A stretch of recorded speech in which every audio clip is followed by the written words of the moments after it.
Rafinăriile de producție de petrol și gaze și facilitățile petrochimice sunt în mod inerent susceptibile la coroziune, deoarece diverse fluxuri de proces și produse interacționează cu materialele de bază, cu conținut scăzut de aliaj, pe parcursul echipamentelor de proces. O varietate largă de mecanisme de deteriorare pot afecta interiorul unui vas. Aceste mecanisme pot provoca subțierea, pittingul, fisurarea sau formarea de blistere pe carcasă, cauzând treptat degradarea materialului și slăbind integritatea limitei de presiune. Acest lucru poate face ca un vas să nu mai fie adecvat pentru utilizare, să limiteze capacitatea, alimentarea sau timpul total de funcționare între opriri pentru întreținere.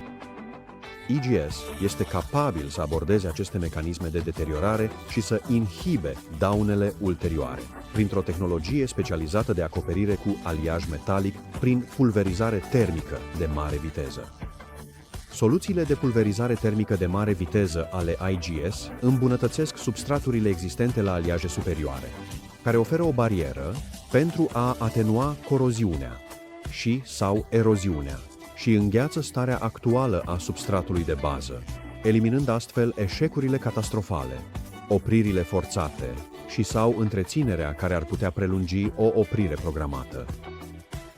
Soluția avansată de aplicare a acoperirii HVTS este creată prin aplicarea unei bariere metalice strânse și protectoare, pentru a împiedica interacțiunea fluxului de proces cu materialul de bază, în scopul de a preveni degradarea ulterioară a pereților interiori pe durata de viață a vasului.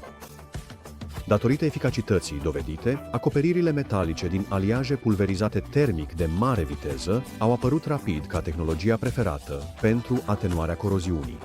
IGS se poziționează ca pionier și lider global în rezolvarea problemelor de pierdere a metalului și de fiabilitate.